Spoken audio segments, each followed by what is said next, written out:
Surat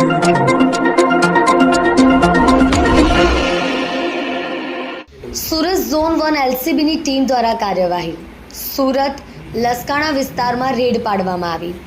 duplicate kestrel ઓઇલનું કારખાનું ઝડપી પાડ્યું. ડુપ્લિકેશન માટે વરાછા, સરથાણા અને લસકાણા હબ બની રહ્યું છે.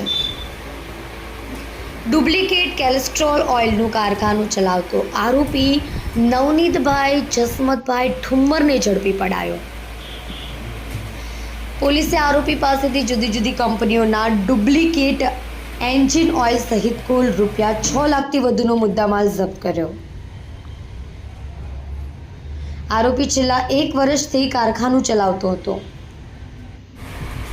અલગ અલગ બ્રાન્ડેડ કંપનીના ઓઇલનું ડુપ્લિકેશન કરી સુરતના અલગ અલગ વિસ્તારોમાં વેચતો હતો. હાલ પોલીસે આરોપીને ઝડપી પાડી કાર્યવાહી કરી. સુરતમાં તમામ વસ્તુ હોય, તમાકુ હોય કે પછી કોઈ સામગ્રીનું ડુપ્લિકેશન થઈ રહ્યું છે.